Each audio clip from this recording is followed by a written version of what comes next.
bawala evuka bizenyidde kuba nnyinaffe no bimawulana ebyo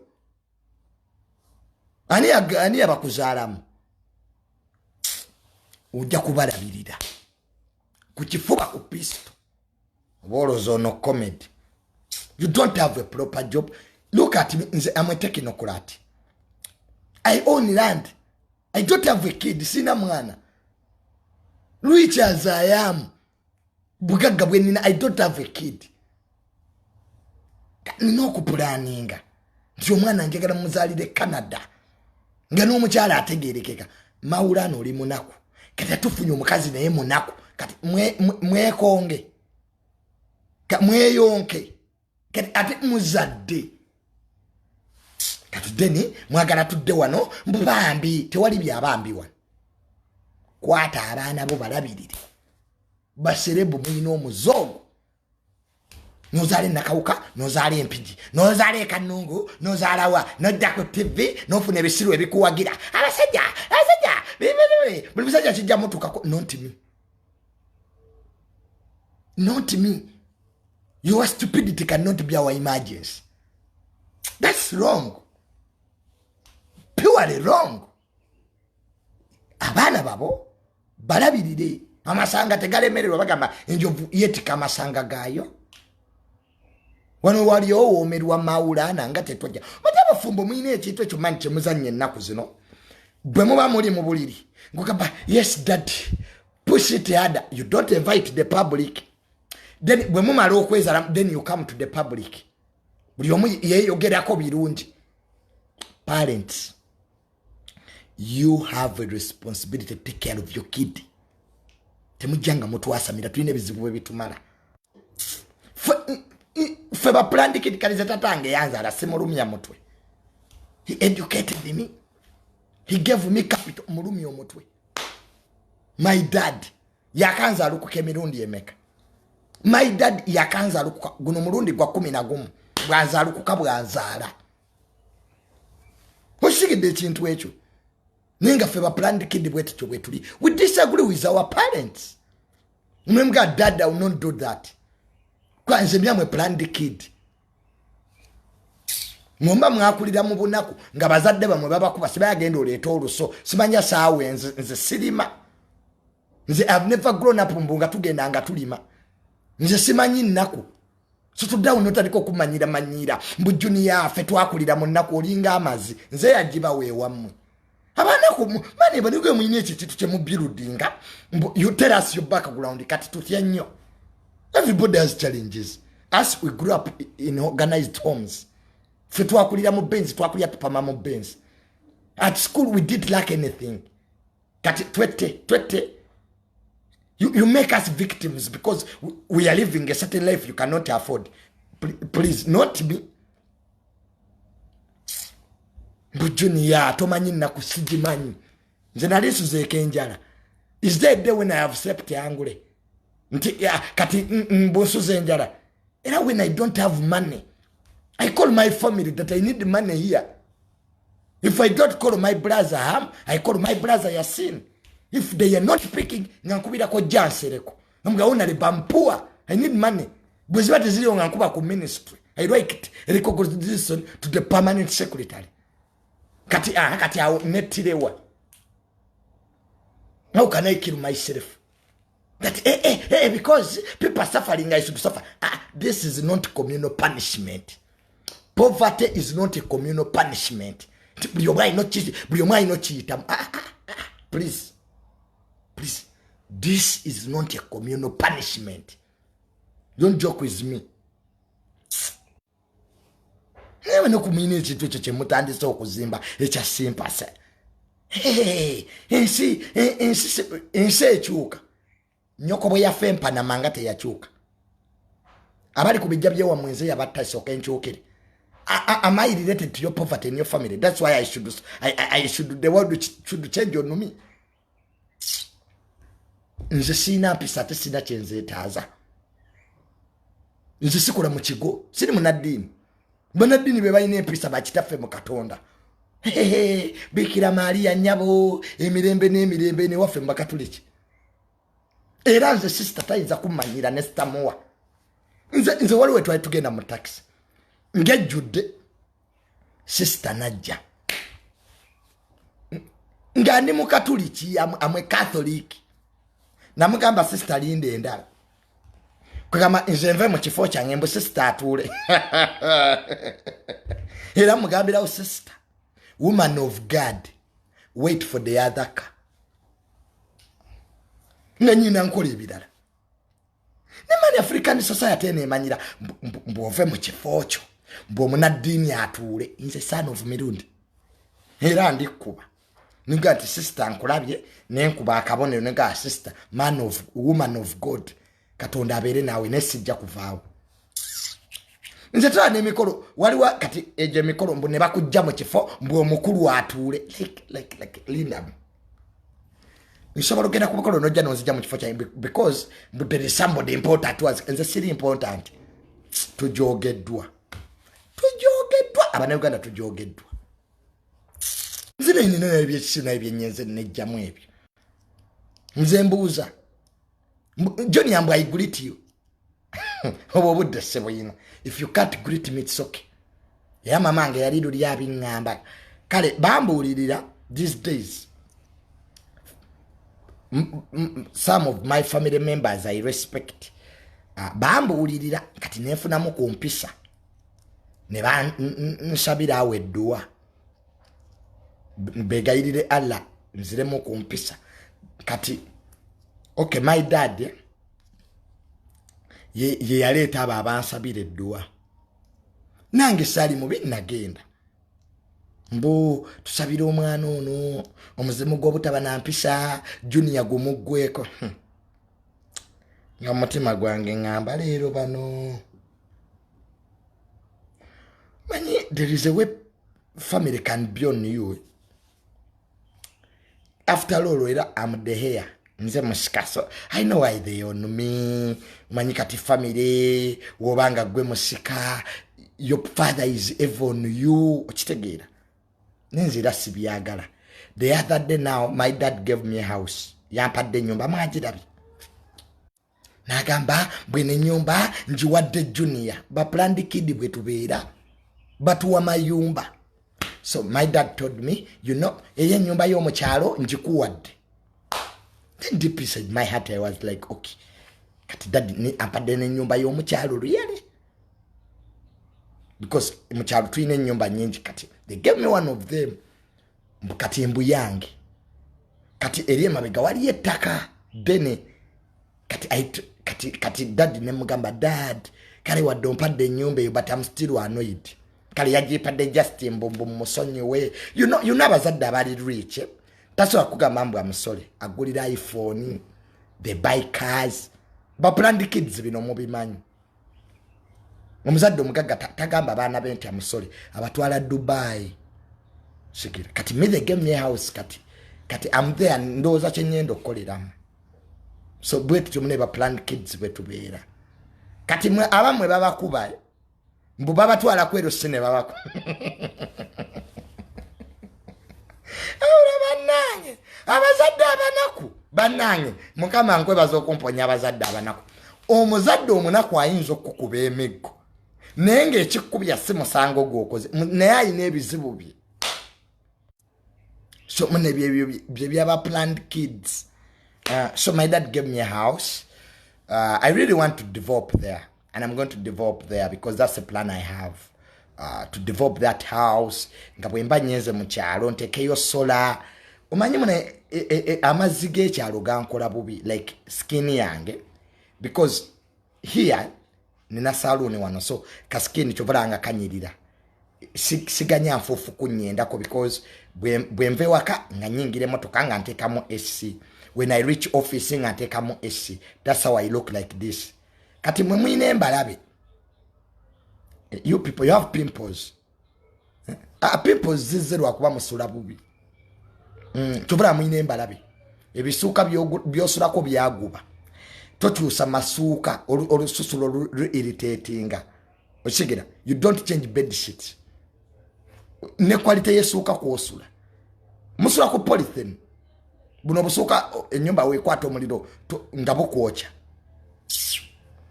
tubanga bamuyine embalabe bogenze simanya bakole fashion nedda mukwano ekitanda kyosulako mwemuli ebiko ebikuluma olususu luno luli sensitive golwange tolulaba that I look good because me I don't travel in dust sibiramu kati kyokubirira ekite ensusu nfoofu oliawo olinya boda enfoofu yonna eyekalwerwe nekugwerako amaaso negakumyuka olinga omunwi wa mira kati how do you expect you to look good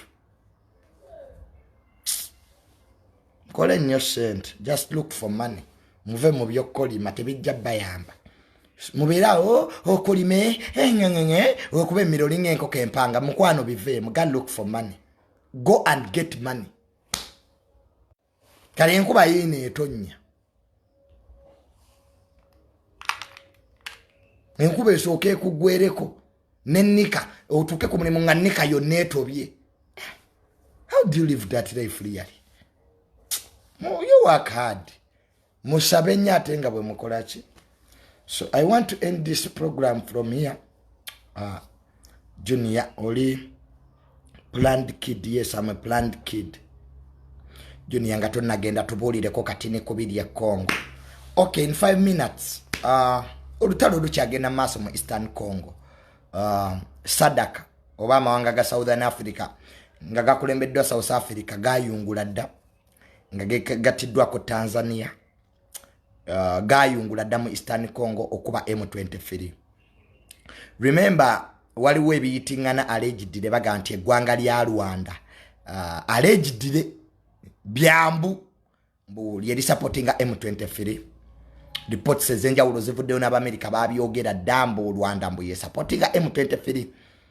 naye amagye ga sadaka gakola ennumba ezenjawulo ku nfo za M23 ne batta abantu ba M23 bangi n'omu ku baali bakulira intelligence ya M23 yattibwa naye okuva olwo M23 yakola ki yasumulula emmundu era ennaku ntono nnyo tubadde tulya story nti M23 esazeeko ebitundu ebiriranye Goma M23 eri mu ku advancinga wadde eggwanga lya South Africa lyaleeta technology drones ez'omutawaana South Africa remember this time round amawanga agajja mu lutalo luno gali South Africa Malawi ne Tanzania abalala bagaana Zimbabwe yagaana Angola yagaana Namibia yagaana so gali amalala gagaana ga Southern Africa so it's only South Africa Malawi Tanzania ne Congo ge mawanga ana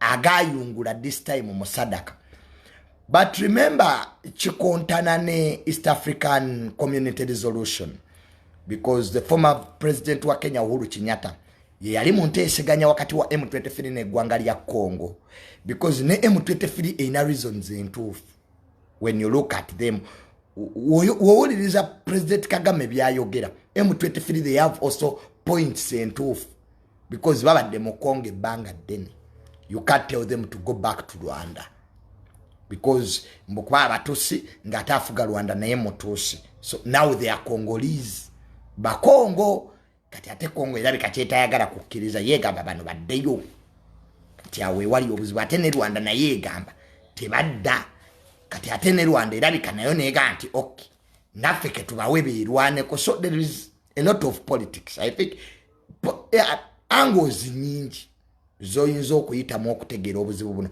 ebibalwanya bingi but that's one of it kyekimu ku byo n'ebirala bingi so kati munange nga ngwa ku kibozibo nina tweet gye nalaba simanyi oba ntuufu nga General Muhoozi atweetinze noba tweet eyo ntuufu sitegyeke nenyanga ng'alaga mbu Rwanda ne Uganda mbu balina enkwatagana era nti nabirabako tweet kati ate nengwa ku kibozibozi ekirala nga kiga nti Uganda ne Rwanda nti mukama akubire mukama engalo ez'amaanyi sina kyenjogedde nze ngambye mbu M23 Uganda nti ne Rwanda bakubire mukama ki engalo ez'amaanyi naye nga byebyo ebiri e Congo emundu yekyaseka M23 naye etabuse wadde South Africa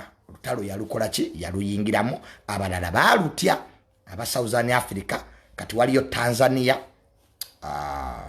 Malawi South Africa ne DRC so byebyo ebiri e Congo nenga sabire nnyo eggwanga lya Congo ekiganye Congo okuterera minerals chips zonna ezikola iPhone weziva ba superpower bonna mu nsi yonna nuclear bamujja Congo byonna cobalt okola byonna ebikola computer biva wali Congo so zi Microsoft zi Apple companies zonna ez'amaanyi mu nsi yonna ngogaseko ne ba superpower b'ensi eno bonna bali Congo olwa minerals eziriyo so biganye Congo okuterera minerals buli kitundu kina superpower akifuga jukira emabega kawo ambassador wa Italy yattibwa mu ggwanga lya Congo ba president abenjawulo bakyaddeyo e Congo eyo nga buli omu ayagala omugabo jukira Congo colonial master ye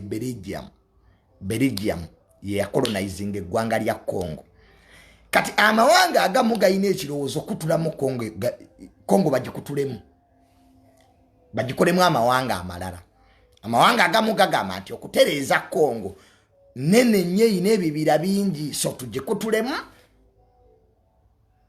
tufunemu amawanga amalala eno proposal yaleetebwako amawanga agamu kati jjukira ebitundu bye bakutulamu birina minerals so kati ekyokutulamu Congo si kyekizibu ani afuga mineral ki kwa Congo alinga omukazi omugagga ku kyalo nga yafumbirwa abasajja bangi kati buli omu ayagala bya bugagga bye so that's the smallest I can tell you General Mukene yalonchinze ekibiina kye patriotic movement nze ndi muwagizi wa General Muhoozi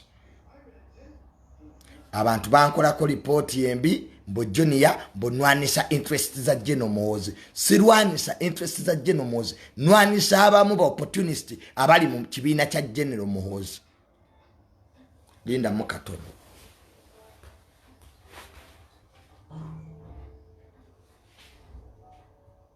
boss increase on the volume small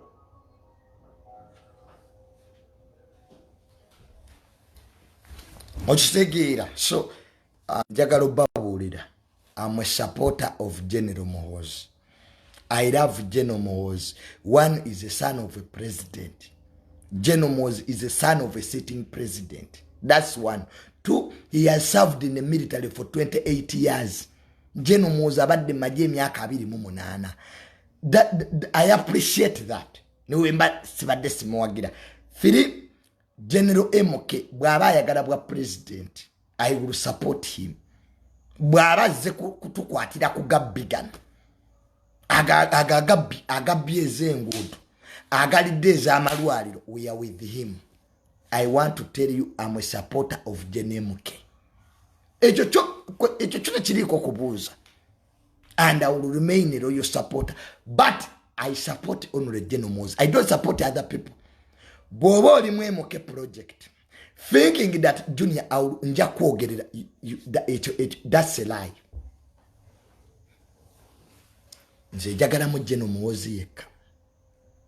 I don't support structures amwe. I support an individual. Era we bagamba nti General mukayisa abawagizi nze asooka okwambala. So twakoze gye bayita patriotic movement, patriotic league. Chendowooza, this my opinion, everybody should be now included. Patriotic league. Everybody. General Muhoozi si political party, it's a movement. Fenna abalowooza nti Uganda eno waliwo ebitatambudde bulungi ebyetaaga okutereeza. Kwa tetwagala kuba abawagizi ba General Muhoozi abasiga obungi tebagala aba mu opposition ate tebagala kuba Mwena alemu. Kati fabali mu middle tuli wa General MK. We don't want to go to NOP. We don't want to go to NRM. So kyekituwagiza General Muhoozi, standby generator, command of SFC, East African's finest, supreme command of the armed forces, General Muke. Gwempagira anyisa agala nze musibeko matugambuze ekyo twaba abagizi bange mukimanyi ebirala byonna tubyogere, but that's where I stand. My loyalty is not questionable. I'm a supporter of General Muhoozi. I like him. He's a good man. He has done a lot for the military. He created the commando wing kati jetuita SFC, so he has done really a lot. Ye kati mbadde mwagala mpagire mbu Bob Wine a principal mufere. Bob Wine mufere nawe. Ali magere mu bigere tayambala gomese kirona laba President Museveni nawe. Kati munupu yuyo mpuga bagenda muwa bwa vice. Mpuga is going to be the next vice president. Go tatwabagamba danti mpuga mbwakolera President Museveni nga muri yawo mu wakana. Nzaba nupu buli kimu kye nabagamba mujja kiraba. Wano set is ava mu government is edda mwe for this. Sabi bagamba nze I have attended the meetings nesanga yaba abasajja. Kano Uganda mu opposition nga yavuddewa. Namumvene mu mintu byekiro byokwebuzabuza nawe. Bob Wine nawe mufere. Ekyo buli omwachi banyi. Police pakolagana ne government. Gwa government yawaje ovuganya ne kulekera business zaina. Ekizibe Bob Wine manyi temara binyumba ya muganda we chairman Nyanzi. Eriye nyumba ina ne gundi zino fly over. Nze muganda wa Bob Wine chairman Nyanzi nalabye nyumba nentya n'okutya. Opposition leader, muganda wa opposition leader, nobera ne nyumba eriko fly over. Bane Museveni mumwebase. Family ya Bob Wine mufukamire wansi mwebaze President Museveni. Akasente komo kalide. Chairman Nyanzi atasobola na kuwandika luzungu. Nga yagagawaladi. Nayo olaba ne muganda Bob Wine asembayo obuto dance vibes. Ayine bizimbe. Nze nababaka yo family. Mutereka waffe gye tutaleka saving kyeyo. Nze Junior yinza okunziza mu nopu. Nze nabera mu nopu oyo principal mufere. Tavuganyangako Bob Wine yajja kugaggawaza family ye. Bob Wine yajja gaggawaza family ye. Ebyeggwanga yabivaamu dda. Olaba akyatwetinga. Kati Bob Wine mbagenda kuddeyo mu kalulu. Bob Wine yatugamba nti Museveni tagenda kulayira. Mwerabidde. Bob Wine yatugamba President Museveni tagenda kulayira. Teyalayira. Bob Wine yatugamba mbu ntebe mu ntebe. Ali magere mu bigere. Bob Wine yatugamba nti Abamerika bajja kujjako Museveni. Oyina Amerika gwe wali olabye wadde olubuto. Saya namwe bintu bya kisiru namwe. Gwe Bob Wine naye twasoma nawe tutuyita nawe bayungwebo nawe. Principal mufere nawe. Bya buli sente zotule wali nawe osirike. Mwena mmwe bamu. Bob Wine President Museveni be bamu.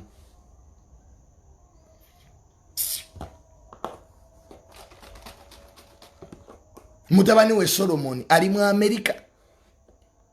The boy is chasing his dreams. Embwa ziri ku street mbosiri mu situlwago gendo struggling wa nnyoko. Wano Uganda wali opposition. Mpuga yuyo yagenze. Mujja kukiwulira. Kakati leader of opposition Mpuga bwaba yagenze. Abedi Bwanika yabagambye Masaka temuzanyirayo. Ndoza message mwagiwulidde Mpuga yatuma Abedi Bwanika. Eyo NUP bonna bagirimu muli bafere. Era buli omu ajja kuvaayo nga bwe mwajja. Ate abamu muli mu NUP temunnavaayo buvi kuba mukolera President Museveni. Akasente mukalya.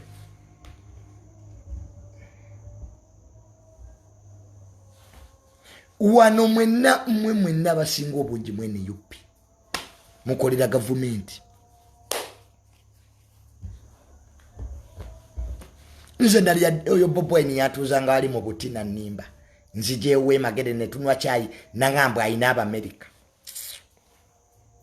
ngani aganti America yinzo kuba Uganda wano interests za America ne Israel zikumiwo musajja ompreze Museveni ye regional leader wano kutera sita nga majeka ujja kuze emyaka 39 bali representative ba mawanga malate wabalabi atwala maje Tanzania commander ini gundi atwala maje Tanzania yabadde one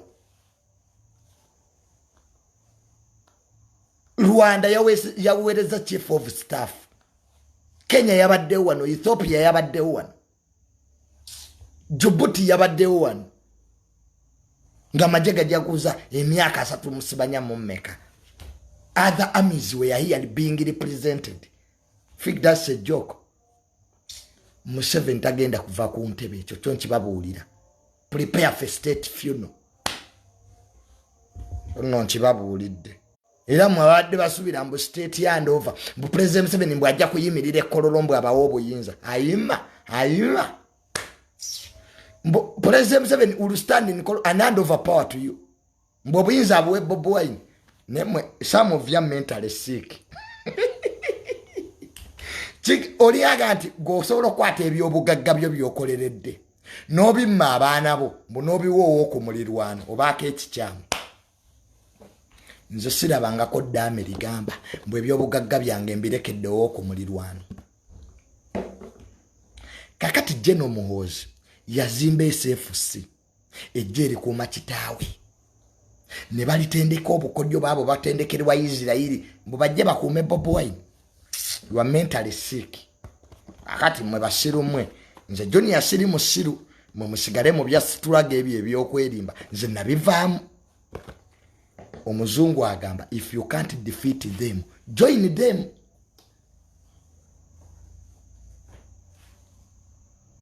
Ojizegedde ekintu ekyo bw'obanga tosobola bawangula begatteko. Ino government teyina gyeraga. Bana basajja bakyatufuga emyaka emirala 2. Nolabika osaaga. Bwenweze. Kati gwe Bobi Wine kuntegera ina awakoleki. Musajja wattu Bobi Wine muvuma na wabwerere. He has even tried. Era ina kubira wali busabala kulya bya nnyanja. Ate akalulu akaddako embooka egenda kuvuga. Anti taata n'omwana bonna bali ku baloti. Juni yanve mu lugambo nyenwerera ibena. Bayina okubbira General Muhoozi babbire ne President Museveni mbalayirira. Wali mbadde mukabisa kyejo. Mulinde kana akabbiri abiri mukakwako kanyondo kayina kuyingirawo na nyondo. Omusajja yakafuna ye chairman wa Naamu. Obuyinza tenyuwa yenga chairman wa Naamu egwako 227. Ngero gamba tadda. Goroza General Muhoozi chechi mwisa standby generator. Kasita amashanyarazi gazikira nga generator yeekuma. Omusajja obuyinza abwagala. Nze nasoka nendoza nti byakusaga nenze byendaba mu Uganda. Mbosibanya twagala transition. Maje transition yakyukadde. Bakyusa damaje bakamanda abagali mu kati bato. Transition okukyuka ko obuyinza kubeera maje. Ono politics mwangu wa kutereza. As long as the army is steady. Kati babo bayingizamu bapya everyday president aleta ba commander simanya bayingiza sibaya bano bagraduate nze. They on transition. Mwe tuli mu kukyusa buyinza. Kati twete mulaba. Temula nti bali mu kukyusa buyinza. Abana Uganda mubadde muloza ati okukyusa obuyinza mbuke kalulu.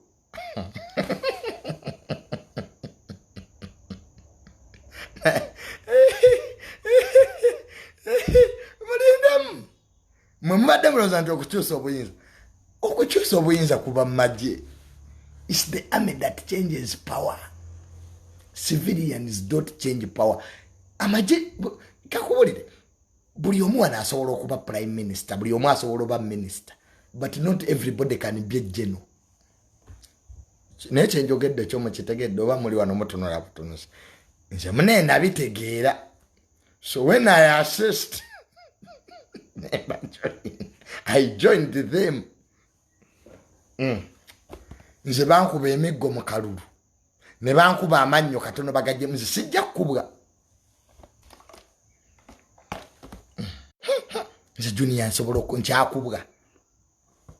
Abasijja bakube mboko ku matako. Kati Junior tizire ku street ne kalakase. Mbo government yegende. You people, mwababikola temwina byakola.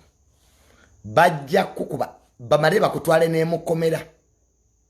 Ebisajja biri eyo kigende kikuyiteyitemu. Ndeka. Wama General Muhoozi, if you want to be a president, me I have no problem with you. General, leka ebintu bisatu ebibaddewo.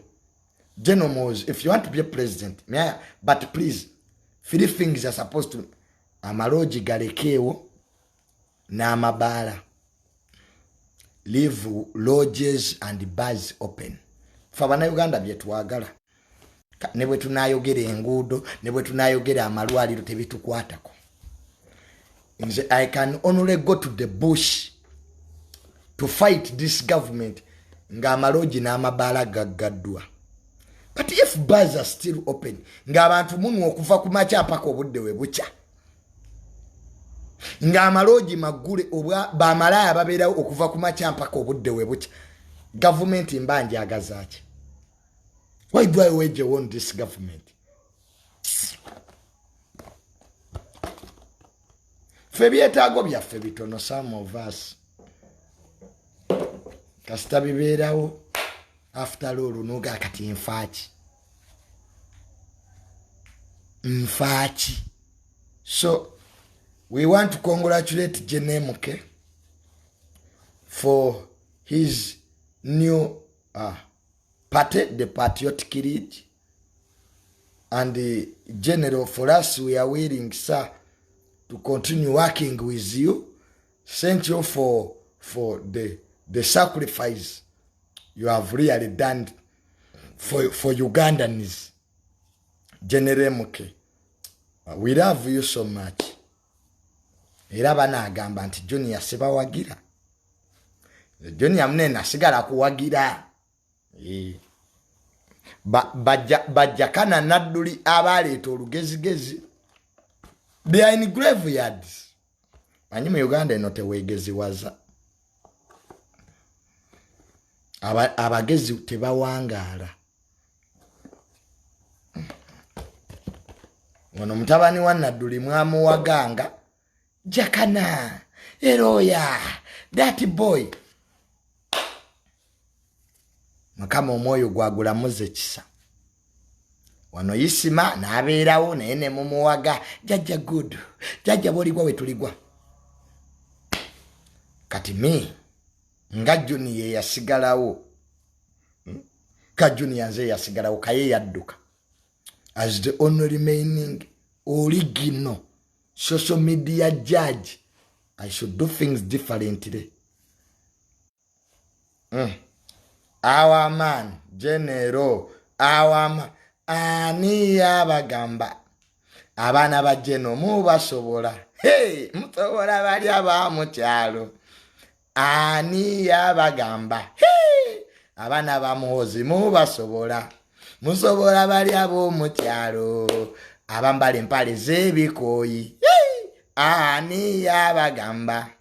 Mbogode, obogolerani Muhoozi yajja n'amajege. Obogolerani alala mbogode, obogolerani General yajja n'amajege. Obogolerani mbogode, obogolerani Muhoozi yajja n'amajege. Obogolerani, hey, mujja kubogola.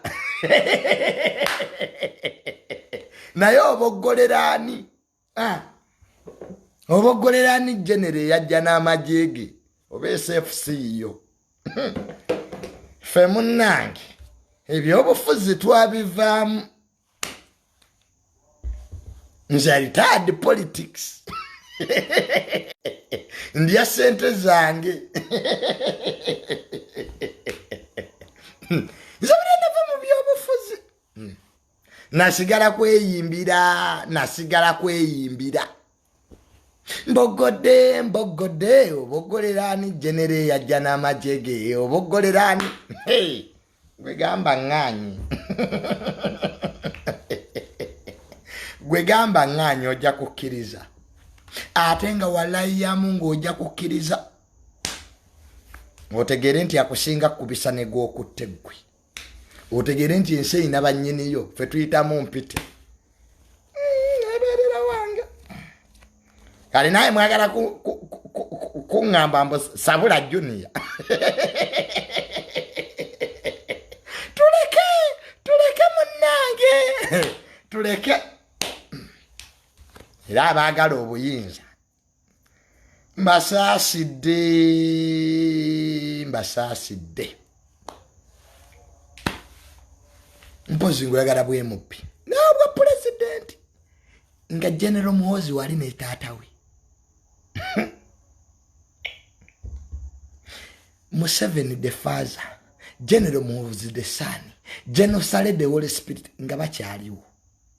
You want power? Nze basuubiza obuyinza mu 2009. Me I will be president in 2090. So whatever. So I'm not in a hurry. Iranze mnewe mbera mu MK project in Sirika. Mr. Mirundi, do you have anything to say? Because I accept everything. Era fe General Muhoozi wanaba kutobuyinza nga saluti tukuba. Tujja kuba kololo. Ate kutula wali mu ntebe. Olozambo kwata obuyinza kizibu. Aja kujja asoma ekiwandiiko. Fellow countrymen, I have decided now to take power. I have now imposed martial law. I have declared parliament dissolved. The judiciary is suspended. All now power belongs to the army. Biri waliye naija. Towakana. Gende naija. Gende Mali. Gende Burkina Faso. Bien kugamba jebiri. Gwado manyimbo mbokwata obuyinza mbukizibu mbo bamala kudduka. Omusajja jabuze ku TV ku UBC. Na mpitira press conference.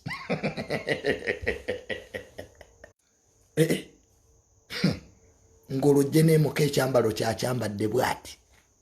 Ng'emidaali gimuli wano. Nga bonna bajjena abakulira different security agencies bamuli mabega. Kati gwe ngoddeeyo oli mu New York oli mu Lodge. Manya Abannayuganda b'ebweru munsesa. You are cowards. Situlagoza mwezi amaloje Boston.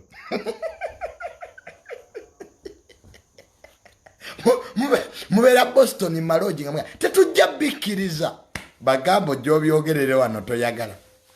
Naye obere Boston ye Massachusetts maloje gy'obyogerera. No, this cannot be. You see, this is what.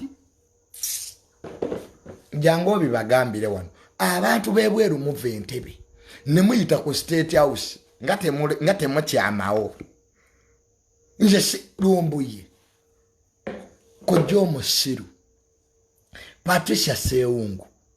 Why don't you go to Entebbe? President jali ne mumugamba lwaki mbimugambira kusemu nga mwekwesa oyo lumbuye abira mu mpukwetake nali manyi musisachisi Chigulaluji, yaluji, chigulaluji ne kijja n'amatu gaakyo si kye kitalina matu. Hare, drone zange zangambye. Museveni avuddemu olubuto. Kakati, bwana gundi, that's Lumbuye. A total idiot. Cowards leading fellow cowards. Kijja n'ekitabo. Kisiru, Lumbuye. Hey, kakati. Yesterday tabasira mtabani bakali echezi. Hogera kubako. kakati drone zange watina nechegezi sawe ebigero by'ekisiru lumbu ye you an idiot kali kakojja omusiru kagenda kufenziko siba akojja omugezi kati gwe kojja omugezi atasobola nakwegulira mpale ya munda kati goga munaye mbo yagala kujjako mukulembeze wa gwanga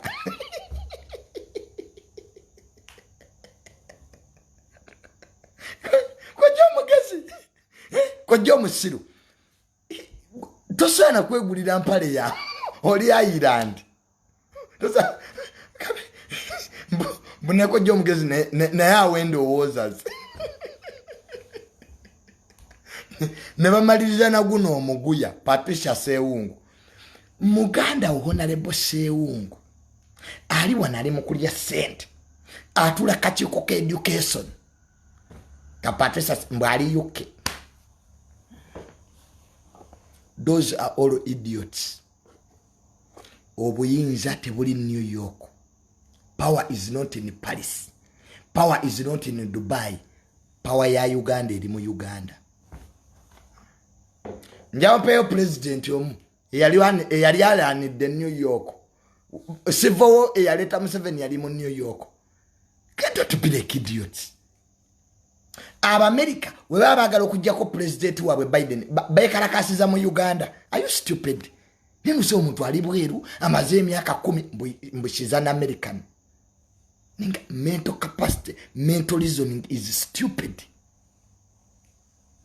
Give me anywhere they have ever changed the government in a foreign country. Ne Tanzania kuba amini yamala kujja wano neleta sabasaba. You are in Massachusetts. Wa umazola bidira abakadde. Kati omutwe gufunyemo kamongoluze nojja ku live no kati Museveni yage. To remove Museveni in power, let me tell you, it needs America.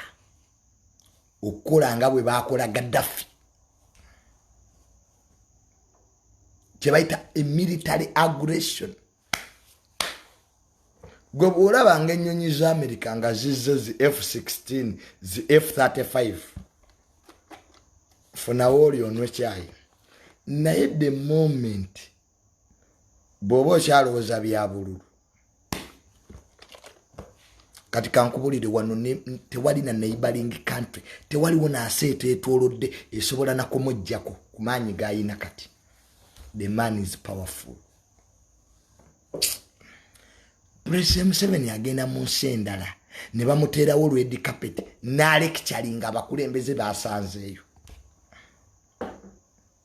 Yali wane Sudan n'agamba mbu yagamba Bashiru, you either choose Sudan to go oba ova mu byeddiini ebyo eby'abasiraamu mbu n'agaa Sudan egende munagimujjako. I told him Field Marshal Bashir, you either accept this Southern Sudan to go or ova mu ebyo ebya identity. Ati gwe the Massachusetts okwata obwo obusenya bwammwe olowooza nti power ya kusenya mannyo na kwambala obwo obusuuti bwe mubeeramu na kugula obwo obudata n'obwo obusimu bwammwe nojja n'otulaba era kakati Uganda tuli 7 ajja genda.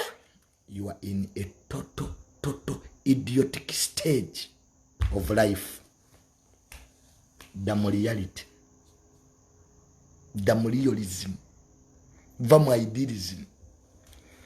So I want to end my program from there. Njogedde ebintu bingi olwaleero naye nga jjamu ebikuyamba ebitakuyamba bireke. Bwe mpola programu zino buli omu entegeerayo weekoma ky'oba ojjamu. Saagala muntu ajja ano kunvuma. Mbujjuni byogedde bya kisiru sinnakuyita. Nasookedde eri erina abawagizi baayo n'enzija nze zange bwe ziba. Section after section. Ne buli section gyenkola erinako baalise nabaayo. Nasookeddemu entertainment nenjogera ku Maulana maliriza na politics. So gwe bya politics beba tebikolera nnyo. Uliriza biri bye natandikiddeko. Nenga we meet next time. Nsigadde nze Technocrat Jr Mugisha. Technocrat Jr Mugisha. Erya Mugisha nali yeyongerako banyankole bano kumpa sente. These westerners. Era nze nva ntungamu. If you want to get money from this government, you must have a name ngebafaanana. Era kati ndi mu kuyiga Lunyankole. Agandi ni malungi. Noli omwizi, noli omwisiti. Kubanga kati Olunyankole lwe luleeta sente. Mujja kufiira mu bisaakaate. Mujja kufiira mu kwabya. Omanya Abaganda temutegeera bulungi. Mujja kufiira mu kwabya abalongo. Okwabya simanya bisaakaate. Mwina kati okwalula abalongo. Mwina ebintu bye mubeera muli yalenga tebizza sente. So, I'm now learning Lunyankole. Era kati bwensanga wa traffic. Ne mugamba mu Luganda nga nkyusa onyawe mugayiwe mwana we ija. Nakugambire munonga that this permit is expired. Let me call my brother in CMY. Aba traffic bezira ba kwogera mu Lunyankole nomaliza ngo akanti kokubireyo omuganda mu CMY you go. Kadife obubadi bonna twabutegeera. So Mugisha from Ntungam. Era dictionary y'Olunyankole najifuna ebigambo kati njogera Lunyankole. That's how you will survive in this country. Negwe jangu simaha mwasize mutya eradde. Ojja kubeeredde salingira bajja kuwa. Eradde maamu mirembe jiriwa. Mama, we meet next time, my people. Have a good night.